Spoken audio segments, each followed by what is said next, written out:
اسرائیلی فوج نے غزہ میں حملے جاری رکھتے ہوئے مزید 27 فلسطینیوں کو شہید کر دیا۔ حماس نے جوابی کارروائی میں ایک فوجی مار دیا۔ صفاق فوج نے دیر البلح اور خان یونس سمیت مختلف رہائشی علاقوں کو نشانہ بنایا۔ فلسطینی حکام نے واضح کیا کہ اسرائیلی قید میں موجود مزید 5 فلسطینی جان سے ہاتھ دھو بیٹھے۔ غزہ میں ٹھٹرتی سردی اور امداد نہ ملنے کے باعث 6 بچوں سمیت 7 افراد چل بسے۔ دوسری جانب فلسطین کی مزاحمتی تنظیم کی صہیونی فوج کی صفاقیت کے خلاف کارروائیاں جاری ہیں۔ بحر ہنون میں جھڑپوں کے دوران ایک اور صہیونی فوجی ہلاک ہو گیا۔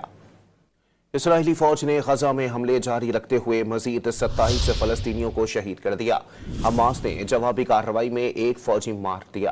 صفاق فوج نے دیر البلح اور خان یونس سمیت مختلف رہائشی علاقوں کو نشانہ بنایا۔ فلسطینی حکام نے واضح کیا کہ اسرائیلی قید میں موجود مزید 5 فلسطینی جان سے ہاتھ دھو بیٹھے۔ غزہ میں ٹھٹرتی سردی اور امداد نہ ملنے کے باعث 6 بچوں سمیت 7 افراد چل بسے۔ دوسری جانب فلسطین کی مزاحمتی تنظیم کی صہیونی فوج کی صفاقیت کے خلاف کارروائیاں جاری ہیں۔